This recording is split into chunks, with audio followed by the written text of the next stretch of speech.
नमस्कार, मी Raju Dange, trainer, speaker and life coach. संवाद सत्रामध्ये आपल्या सर्वांचं हार्दिक स्वागत. आजचा जो विषय अत्यंत उपयुक्त आणि महत्वाचा असा विषय आहे, ताणतणाव व्यवस्थापन. जीवनाच्या प्रत्येक अवस्थेमधून प्रवास करत असताना, चाहे बाल्यावस्था असो, विद्यार्थी अवस्था असो, तरुण्यावस्था असो, प्रौढ अवस्था किंवा वृद्धावस्था, या अवस्थेमधून प्रवास करत असताना वेगवेगळ्या प्रकारच्या अडचणी, वेगवेगळ्या प्रकारच्या समस्यांना आपल्याला सामना करावा लागतो. हा सामना करत असताना जर आपल्याकडे असलेली शारीरिक क्षमता, मानसिक क्षमता किंवा आर्थिक क्षमता किंवा साधन सामुग्रीची उपलब्धता कमी पडत असेल, तर आपल्या शरीरावर, आपल्या मनावर एक प्रकारचा ताण निर्माण होतो. हा ताण निर्माण झाल्यावर बरेच सारे लक्षणे चिन्ह आपल्या शरीरामध्ये दिसायला लागतात. साधारणतः ब्लड प्रेशर वाढणे, चिडचिड करणे, चिंताग्रस्त राहणे, चेहऱ्यावर खिन्नता जाणवणे, स्थूलपणा वाटणे, हातांना ओलावा म्हणजे घाम येणे, वर्तमानात न राहणे, असं बरेच सारे लक्षण चिन्ह आपल्यामध्ये दिसायला लागतात. अशा व्यक्तीच्या वर्तनात सुद्धा बदल झालेला दिसतो. तेव्हा ताणतणाव व्यवस्थापन करायचं तंत्र आपल्याला जर माहीत असलं, तर निश्चितपणे हा जीवनाचा प्रवास सुखद, आनंदीमय, समाधानाचा आपण करू शकतो. आणि म्हणून हे तंत्र अवगत असणं अत्यंत महत्वाचं आहे. याचं साधारणतः हा ताण निर्माण करायला दोन घटक कारणीभूत असतात. एक बाह्य घटक आणि एक आंतरिक घटक. बाह्य घटक म्हणजे काय, की बाह्य परिस्थितीमुळे आपल्या शरीरावर आणि मनावर ताण निर्माण होतो. जसं की एखाद्या जवळच्या व्यक्तीचा मृत्यू झाला असेल, जवळच्या व्यक्तीचा अपघात झाला असेल, किंवा आपला बिझनेस असेल, आपला नोकरी असेल, त्याच्यामध्ये काही नुकसान झालं, नोकरी गेली किंवा बिझनेसमध्ये काही नुकसान झालं, तर आपल्याला बऱ्याच इत्यादी घटनामुळे आपल्या शरीरावर, आपल्या मनावर ताण निर्माण होतो. आंतरिक घटक म्हणजे काय, की आपली दिनचर्या नीट नसेल, सातत्याने आपण एखाद्या बाबीचा विचार करत असू, चिंतन करत असू, अंतर्मुख होऊन स्वतःशी बोलत असू, त्या विषयावर इतरांकडे व्यक्त करत नसू, त्यांनी सुद्धा ताण निर्माण होतो. हे त्याचे आंतरिक घटक आहेत. मग हा ताण निर्माण झाल्यावर आपण नेमकं काय करायला पाहिजे, की त्याकरता वेगवेगळे तंत्र सांगितलेले आहेत. ते तंत्र आपण अवगत केले पाहिजे. पहिलं सर्वात महत्वाचं जे तंत्र आहे ते आहे आपली दिनचर्या. आपली दिनचर्या म्हणजे सकाळी उठल्यापासून तर संध्याकाळपर्यंतचा वेळ आपण कसा व्यतीत करतो, हा अत्यंत महत्वाचा आहे. सकाळी साधारणतः आयडियली जी दिनचर्या सांगितलेली आहे, त्याच्यामध्ये आपण सकाळी सूर्योदयापूर्वी साधारणतः 1.5 तास पूर्वी उठलं पाहिजे. 1.5 तास पूर्वी उठलं तर आपल्या जे काही विधी आहेत, सकाळच्या विधी अत्यंत उत्तम पद्धतीने आपण करू शकतो. पहिल्यांदा महत्वाचं आहे, की सकाळी उठल्या उठल्या स्वतःला पॉझिटिव्ह फीडिंग आपण केलं पाहिजे, की मला अत्यंत उत्साही वाटतंय, मला आनंदी वाटतंय, मला प्रसन्न वाटतंय, माझा आजचा दिवस खूप छान जाणार आहे, असं पहिलं फीडिंग. कारण आपण जे पहिलं फीडिंग करणार आहोत ते अत्यंत दिवसभर तुम्हाला चांगल्या पद्धतीने उत्साही राहण्याकरता, चांगल्या पद्धतीने काम करण्याकरता, प्रसन्न वाटण्याकरता मदत करणार आहे. त्याचसोबत आपली जे सकाळच्या विधी आहे, शौच विधी, स्वच्छतेच्या विधी, ह्या सर्व नीटपणे आटपून घेतल्या पाहिजे. कारण एक जर शौच नीट झाली नाही तर दिवस सुद्धा बेकार जातो किंवा त्याच्यामुळे एक वेगळा आंतरिक ताण निर्माण होतो. आणि म्हणून सकाळी उठल्यावर आपण कोमट पाणी सुद्धा पिलं पाहिजे, जेणेकरून शौच साफ होणार.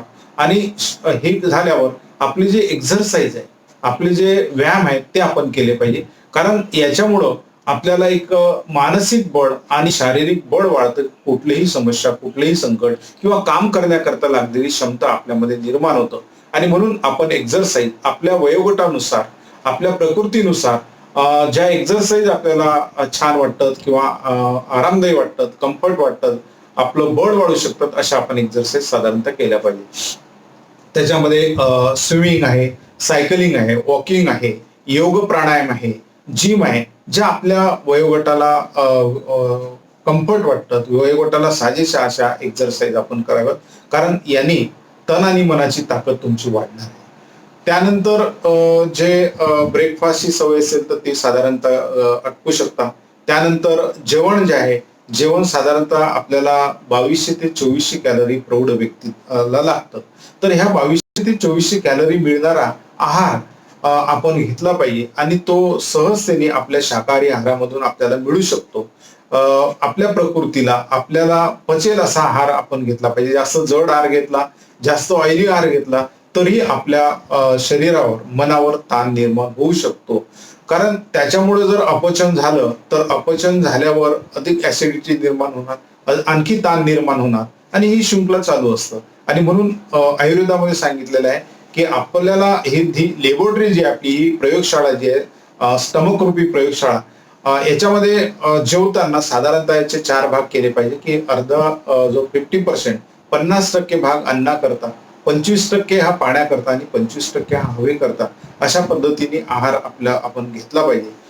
त्यानंतर साधारणतः पाणी जे आहे इंटेक, पाणी आपण दिवसभरातून 5 ते 6 लिटर पाणी इंटेक झालं पाहिजे. तेही आपल्या प्रकृतीनुसार, आपल्या वेटनुसार राहणार आहे. कारण पाण्याने कुठलंही वेट गेन होत नाही, वजन वाढत नाही. त्याने प्रत्येक सेलपर्यंत ऑक्सिजन वाहून नेण्याचं काम खूप चांगल्या पद्धतीने होतं. म्हणून पाण्याचं इंटेक हे वाढ आणि मलमूत्र विसर्जनाच्या क्रिया सुद्धा चांगल्या होतात आणि म्हणून पाण्याचं इंटेक जास्त महत्वाचं आहे. त्याचसोबत आपण ज्या ठिकाणी आपण काम करतो त्या ठिकाणी साधारणतः प्रत्येक आपले मानवी संबंध चांगले ठेवणं, सुसंवाद साधणं, कारण कम्युनिकेशन हे अत्यंत महत्वाचं आहे. तुमचे जर संवाद नीट नसेल त्या ठिकाणी तर वाद निर्माण होतात. मानवी संबंध चांगले नसेल तर आणखी आपल्यामध्ये ताण निर्माण होतो आणि म्हणून आपण ज्या ठिकाणी काम करता त्या ठिकाणी मानवी संबंध कसे चांगले राहतील, त्या ठिकाणी आपला सुसंवाद कसा चांगला राहणार हा विचार करणं अत्यंत महत्वाचं आहे. त्याचसोबत ज्या ठिकाणी कामाचं वर्कलोड जास्त असेल, तुमचा बिझनेस असेल, नोकरी असेल, तर त्या ठिकाणी एक विश्रांती तंत्र आहे.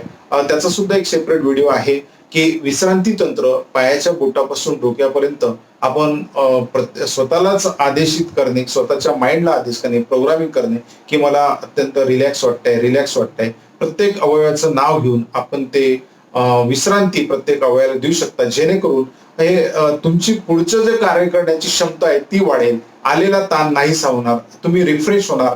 केवळ 5 ते 10 मिनिटांमध्ये हे तंत्र आहे. बसल्या बसल्या चेअरमध्ये बसल्या बसल्या सुद्धा हे तंत्र तुम्ही करू शकता. पायाच्या बोटापासून तर डोक्यापर्यंत प्रत्येक अवयवाचं नाव घेऊन रिलॅक्स होत आहे हे तंत्र आपण जर अप्लाय केलं तर आलेला ताण नाहीसा होणार आणि नवीन ऊर्जा, नवीन शक्ती आपल्याला मिळेल की जेणेकरून पुढचं काम आपण उत्साहाने करू शकू. संध्याकाळी जे आहे, संध्याकाळी आपण 5 ते 10 मिनिटं साधारणतः शांत बसलं पाहिजे.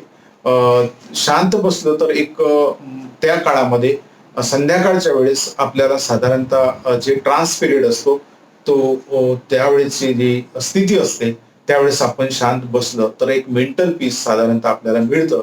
मनाची ताकद वाढायला अत्यंत कारणीभूत आहे हा 10 मिनिटाचा ब्रेक.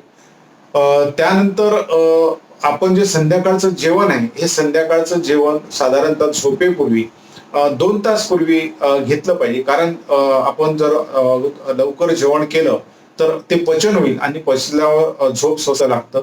जर आपण जेवण केलं आणि लगेच झोपलो तर आपल्या झोपेमध्ये डायजेस्टिव्ह सिस्टीम जी आहे, आपली पचन संस्था जी आहे ती स्लो होतं आणि मग सकाळी ऍसिडिटी होणे, अपचन होणे, ढेकर येणे आणि मग परत ताण निर्माण होतो. आणि म्हणून संध्याकाळच्या झोपेपूर्वी आपण 2 तास पूर्वी जेवण केलं पाहिजे. त्यासोबत आहार जो आहे तो साधारणतः सूप, पातळ पदार्थ, हलके पदार्थ, जेणेकरून लवकर पचन होईल या पद्धतीचा आहार असला पाहिजे. झोपेपूर्वी जे सिरियल आपण पाहतो त्या कर्कश सिरियल, आपल्या माइंडला त्रास होणार अशा सिरियल आपण किंवा ताणतणाव निर्माण होणार अशा सिरियल पाहायला नाही पाहिजे. कारण आपण त्या बऱ्याच सिरियलमध्ये सस्पेन्स ठेवला जातो आणि तो सस्पेन्स आपल्या सुप्त मनाला काम लावतो. सुप्त मन, आपण जेव्हा झोपेमध्ये आपलं सुप्त मन चालू असतं त्याच्या सातत्याने हा विचार चालू असतो. आपल्याला वाटतं मी झोपलेला आहो, पण सुप्त मनामध्ये हा विचार चालू असल्यामुळे स्वस्त झोप होत नाही आणि झोप नीट झाली नाही की दिवस चांगला जात नाही. आणि म्हणून आपल्याला सिरियल पाहायचं असेल तर सॉफ्ट सिरियल पहा, ज्या आपल्या माइंडला त्रास देणार नाही, ताणतणाव निर्माण करणार नाही. त्याचसोबत आपल्याला आवडीचं काही विषय असेल तर आवडीचं वाचन करा. आवडीचे काही छंद असेल, सॉन्ग, एखादं म्युझिक ऐकणे, हलके त्या पद्धतीचे जर आपण छंद जोपासले तर ताणतणाव निर्माण होणार नाही. आणि संध्याकाळी आणखी रात्री झोपण्यापूर्वी कोमट पाण्यामध्ये पाय जर अर्धा तास डुबून आपण ठेवले तर आपली जी निगेटिव्हिटी आहे अत्यंत रिलॅक्स आपण होऊ. किंवा पाय धुवून जरी आपण झोपलो तरी झोप स्वस्त आणि छान लागतं. आणि ह्या पद्धतीची जर आपली दिनचर्या असेल तर ताणतणाव हा निश्चितपणे व्यवस्थापित होऊ शकतो, कमी होऊ शकतो. त्याचसोबत दुसरं जे तंत्र आहे ते तंत्र आहे अत्यंत महत्वाचं ते तंत्र आहे विचार प्रक्रिया. आपली विचारधारणा कशी आहे, आपली विचार प्रक्रिया किती कशी आहे याच्यावर बऱ्याच बाबी अवलंबून आहे. जर बऱ्याच जणांना काय असतं की ताण छोटंसं जरी काम असेल, छोटीशी जरी अडचण आली असेल तर तो राईचा पर्वत करतो. डोक्यामध्ये भ्रम, इल्युशन निर्माण करतो आणि इल्युशन निर्माण केल्यामुळं आणखी ताण तणावामध्ये जातो. आणि काही व्यक्तिमत्व असे असतात त्याच्यासमोर मोठी जरी समस्या असेल, मोठं जरी अडचण असेल, मोठं जरी काम असेल, पण तो तो पर्वताची राही करतो. त्या पद्धतीने त्यांनी माइंडला तयार केलेलं असतं आणि म्हणून आपला विचाराच्या कक्षा रुंदावणे, आलेली परिस्थिती, आलेली समस्या, आलेलं समोर असलेलं काम सर्वात पहिले स्वीकारणे, एक्सेप्टन्स जास्त महत्वाचं आहे. जोपर्यंत तुम्ही स्वीकारत नाही तोपर्यंत तुम्हाला ताण निर्माण होत राहतो आणि म्हणून पहिले स्वीकारलं पाहिजे. जी परिस्थिती उद्भवलेली आहे, जी घटना आलेली आहे समोर ती स्वीकारणे आणि स्वीकारल्यावर त्याच्यावर सोल्युशन, फ्लाईट आणि फाईट दोन सिच्युएशन असतात. त्याच्यात फ्लाईट म्हणजे त्याला पळून जायचं का फाईट म्हणजे त्याच्याशी लढायचं, संघर्ष करायचा. तर लढण्याची वृत्ती आपल्याला ठेवायची, तसा ऍटिट्यूड, तसा दृष्टिकोन आपल्याला डेव्हलप करायचा आहे, तशी विचार प्रक्रिया आपला ठेवायची आहे. आणि त्याचसोबत समभाव अत्यंत महत्वाचा आहे. शत्रू असो, मित्र असो, याकडे समभाव जर ठेवला, द्रष्टाभाव जर ठेवला तर तुम्हाला ताण होणार नाही. काय न आवडणारी एखादी व्यक्ती आहे, ती न पटणारी व्यक्ती तुम्ही पाहिल्या त्याच्या व्ह्यूज तुमच्या माइंड पर्यंत जातात आणि त्या व्ह्यूज आल्याबरोबर तुम्हाला दुःखद भाव निर्माण होतं, कारण तुम्ही त्या अँगलनी त्याच्याकडे बघितलेलं आहे. एखादी पटणारी व्यक्ती असेल, पटणारी व्यक्ती आहे, आवडता मित्र आहे, तर त्यांनी काही केलं नाही पण तो पाहिल्या त्या व्ह्यूज लहरी तुमच्यापर्यंत जातात आणि सुखद भाव तुमच्यापर्यंत निर्माण होतात. आणि म्हणून हा भाव अत्यंत महत्वाचा आहे. समभाव जर तुम्ही या दोन्ही स्टेपमध्ये, दोन्ही ठिकाणी जर ठेवला, मित्र असो वा शत्रू असो, तर आपल्याला माइंडला त्रास होणार नाही आणि ताणतणाव निर्माण होणार नाही. आणि म्हणून समभाव, समता दृष्टी अत्यंत महत्वाचा आहे. साक्षीभाव, आणि गीतेमध्ये सुद्धा हेच सांगितलेलं आहे, नसे दुःखात उद्वेग, सुखाची लालसा नसे, नसे कृष्णा भय तृष्णा, भय क्रोध स्थित प्रज्ञ स्थिरावला. म्हणजे ही प्रत्येक वेळेस सुखद असो दुःखद असो घटना, कुठल्याही परिस्थितीमध्ये समभाव कसा ठेवता येईल, स्थित प्रज्ञ कसं राहता येईल, हे अत्यंत महत्वाचं आहे आणि तो माइंडला आपल्याला ट्रेन करायचा आहे. विचार प्रक्रियेमध्ये आणखी एक सांगायचं झाल्यास की आपण जर एका ठिकाणी बसलेलो असू तर जास्तीत जास्त निगेटिव्ह विचार आपल्याला येतात. सकारात्मक विचार हे आणावं लागतात. आणि शारीरिक जर काम केलं असेल आपण, त्यामुळे येणारा थकवा हा 5 ते 10 मिनिटाच्या विश्रांतीमध्ये कदाचित जाईल. पण मानसिकरित्या आलेला थकवा, विचाराने आलेला थकवा हा लवकर जात नाही. आणि म्हणून आपण बसल्या बसल्या जर निगेटिव्ह विचार आपल्याला येत असेल, ताण निर्माण करणारे विचार जर आपल्याला येत असेल, तर आपण ती जागा काही वेळाकरता 4-5 मिनिटाकरता सोडली पाहिजे. कारण थॉट प्रोसेसमध्ये, विचार प्रक्रियेमध्ये ती विचाराची चेन ब्रेक होणं अत्यंत महत्वाचं आहे. एखाद्या प्रियकराची प्रेयसी जर सोडून गेली तर सातत्याने डोक्यात तो विचार घेऊन फिरत असतो आणि तो विचाराला जर ब्रेक होणं अत्यंत महत्वाचं आहे. जर तुम्ही बसल्या बसल्या निगेटिव्ह विचार, ताणदायक विचार येत असेल तर आजूबाजूला जे निसर्ग आहे त्याचं निरीक्षण करा. फुलं, सूर्य, चंद्र, आकाश याचं निरीक्षण करा. ती जागा थोड्या वेळाकरता सोडा. ऑटोमॅटिक ती विचाराची चेन ब्रेक होईल आणि एक रिफ्रेश तुम्ही होऊन एक जो आलेला ताण आहे तो नाहीसा होईल. आणि म्हणून विचार प्रक्रिया अत्यंत महत्वाची आहे. परिस्थिती काही असली तरी मनस्थिती मात्र ढासळू न देणे, मनस्थिती चांगली ठेवणे हे अत्यंत महत्वाचं आहे. मग तुमची त्या आलेल्या प्रत्येक परिस्थितीला सामना करू शकता, प्रत्येक परिस्थितीला फेस करू शकता. म्हणून विचार प्रक्रिया ही अत्यंत महत्वाची आहे. त्याचसोबत तिसरं जे पद्धती आहे त्या मेडिटेशन, ध्यानधारणा, त्यासोबत आध्यात्मिक विचार. ध्यानधारणा ही अत्यंत महत्वाची आहे, कारण आपलं मानसिक बळ वाढण्याकरता, आपल्याला एक मेंटल पीस लाभण्याकरता मेडिटेशन हे अत्यंत महत्वाचं आहे. कारण आपल्यामध्ये सातत्याने विचाराचं एक वादळ चालू असतं आणि विचार शून्य होणे, निर्विचार होण्याची प्रक्रिया आहे मेडिटेशन, ध्यानधारणा. यामध्येही बरेच प्रकार आहे. स्थूल ध्यान आहे, सूक्ष्म ध्यान आहे, शरीरातील विविध चक्रांचं ध्यान आहे, त्यासोबत डोळे बंद करून ध्यान आहे, डोळे उघडे ठेवून ध्यान आहे, सहज समाधी ध्यान आहे, सहजतेने की हे सगळं स्वीकार करून सहजतेने ध्यान आहे. ध्यानाचं ध्यान आहे, आपले विचार कुठं भरकटतात, कुठे जातात याचं ध्यान करणे. मनोनिग्रह आहे, आपल्या मनातले जे विचार आहेत ते कुठे जातात त्याचा निग्रहणी करणे. म्हणून ह्या सगळ्या प्रकारचे वेगवेगळ्या प्रकारचे मेडिटेशन्स आहेत. आणि म्हणून आपल्याला जे आवडतं, आपल्याला जे मेंटल पीस देतं त्या प्रकारचं मेडिटेशन ध्यानधारणा आपण केली तर आपलं मानसिक बल, आपलं आत्मिक बल प्रत्येक परिस्थितीला, येणाऱ्या समस्येला, येणाऱ्या संकटाला किंवा एखादं काम पूर्ण करण्याकरता लागणारं मानसिक बळ, आत्मिक बळ तुम्हाला या माध्यमातून प्राप्त होतं. आणि म्हणून हे तंत्र मेडिटेशन हे अत्यंत महत्वाचं आहे. आध्यात्मिक विचार याच्याकरता म्हटलं की काही विचार आहेत की तुम्हाला ऑटोमॅटिक ते, तुम्हाला येणारा जो ताण आहे तो मॅनेज त्यांनी करता येतो. जसं जे होते ते चांगल्यासाठी होते असा विचार आहे. गीतेमध्ये सुद्धा गीतासार सांगितलेला आहे, जो हो रहा अच्छे के लिए हो रहा, जो होगा अच्छे के लिए होगा. म्हणजे यांनी it will manage your frustration. जर तुम्हाला पुढे वैफल्य यामुळं तुमचं मॅनेज होऊ शकतं. आणि म्हणून हे विचारधारा ही अत्यंत महत्वाची आहे. स्पिरिच्युअल विचार जर आपले असले तर आपल्याला ताणतणाव निर्मूलन करण्याकरता, ताणतणाव कमी करण्याकरता मदत होतो. त्याचसोबत आणखी आहे की तुम्हाला काउन्सिलिंग म्हणजे बरेच जण अंतर्मुख व्यक्तिमत्व काय असतात की आपल्याला एखादी समस्या भेडसावत असेल, एखादी अडचण असेल तर ते व्यक्त करत नाही. आणि व्यक्त न केल्यामुळे त्यांच्या शरीरामध्ये संपूर्णपणे ताण असतो किंवा ते त्या दडपणाखाली सातत्याने असतात. अशा वेळेस एखादी अडचण जर आपल्याला असेल, समस्या असेल, आपण बुद्धिमान जरी आहोत, आपण हुशार आहोत, चतुर आहोत, पण अशा वेळेस कोणाची तरी मदतीची गरज असते. जसं दिव्यांग व्यक्तीला कोणाच्या तरी आधाराची गरज पडतं किंवा एखाद्याचा ऍक्सिडेंट झाला, पाय फ्रॅक्चर झाला तर त्याला कुबड्यांची गरज असतं. सेम पद्धतीने अशा वेळेस समस्येमध्ये अटकलेल्या व्यक्तीला किंवा संकटामध्ये अटकलेल्या व्यक्तीला किंवा निर्णय घेता येत नाही, गोंधळ निर्माण आहे, अशा वेळेस कोणाची तरी आपल्याला मदतीची गरज असते. तो मदत करणारा एखादा जवळचा मित्र असू शकतो. एखादा जवळचा मित्र नसेल तर कमीत कमी प्रोफेशनल काउन्सिलर आहेत, त्यांचा जे एक समुपदेशक आहेत त्यांच्याकडे आपली समस्या व्यक्त करा, त्याच्यातून मार्ग निघेल. कारण समस्या छोटी असतानाच त्याच्यावर सोल्युशन निघालं तर ताणतणाव वाढणार नाही, समस्या वाढणार नाही.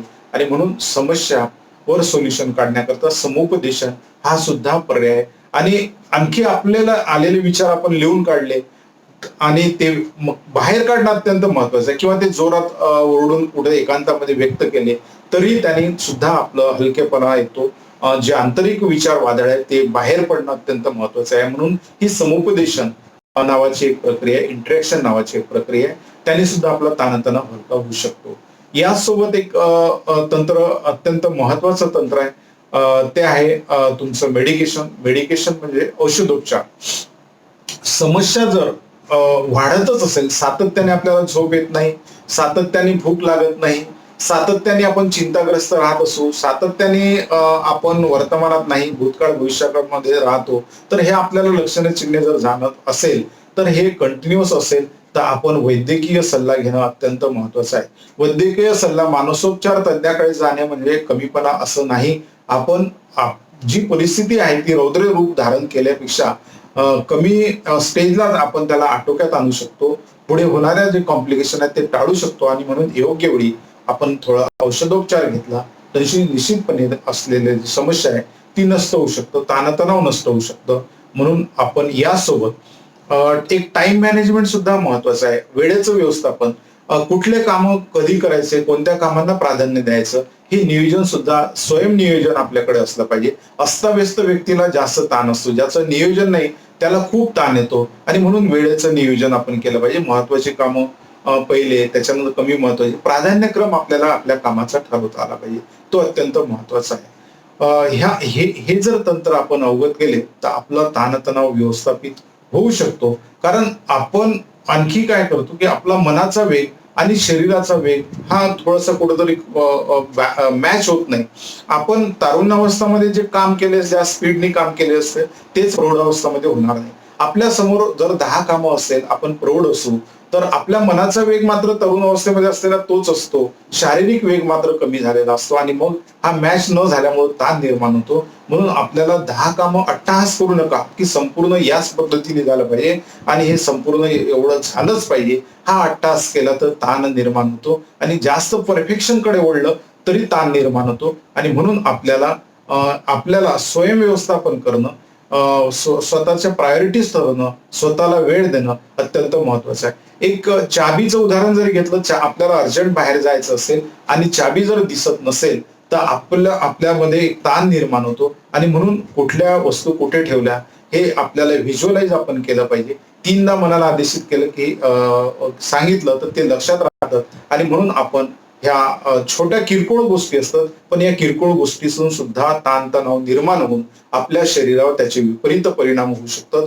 व्यसनाधीनता सुद्धा याच्यामधून निर्माण होतं. सातत्याने वैफल्य असं तर मोठं नुकसान सुद्धा याच्यामधून होतं आणि म्हणून हे तंत्र जर आपण जीवनामध्ये उपयोगात आणले, हे तंत्र जर आपण अवगत केले तर निश्चितपणे आपला ताण व्यवस्थापित होऊ शकतो आणि आनंदी जीवन आपण जगू शकतो. कारण जीवनामध्ये प्रत्येकच वेळेस सर्व गोष्टी मनासारख्या होतील असं नाही.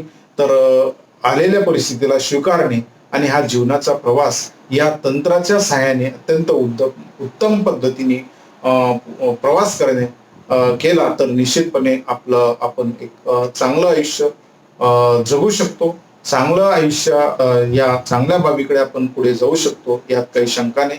पुनश्च भेटूया नवीन व्हिडिओ शो.